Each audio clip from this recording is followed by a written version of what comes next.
Hello，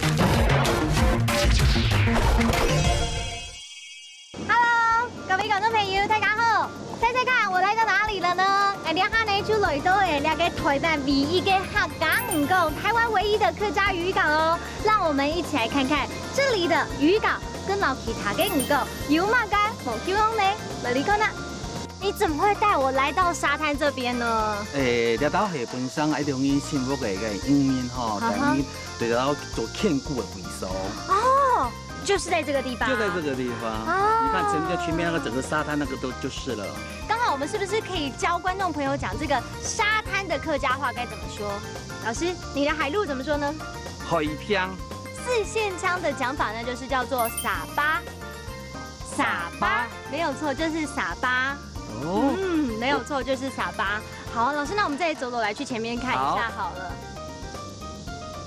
係獵島看到嘅是啊，你用呢唯一嘅台灣嘅客家漁港。真的哈、哦，全台灣唯一一個就是客家漁港，因為客家人比較少是出海捕魚的，對不對？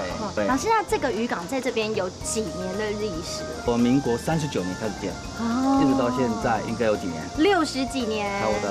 剛好來到了漁港，我們就教觀眾朋友講，漁港的四線腔的講法呢，就是叫做港。港，沒錯。我轉行下邊。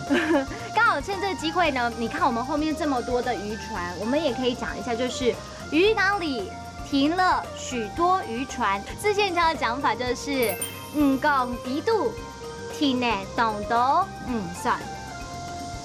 港底度停呢東島算。 Hello， 各位觀眾朋友們，今天呢來到這個台灣唯一的客家漁港，也就是永安漁港，對客家人來說十分的重要哦。重點是我們接着江老師，我們學到新的詞，來複習一遍吧。來看到這個第一個詞呢，就是漁港，港。第二個呢，就是這個美麗的沙灘，就是撒巴。第三個，來學到一整句話哦。來看這句話就是。 漁港裡停了許多漁船，港底度停咧東島算，港底度停咧東島算。其實呢，剛好現在這個季節啊，是捕那個大小管，正好是當季，而且不同季節有不同的漁獲，重點是要珍惜海洋資源哦。我們下次見，拜拜。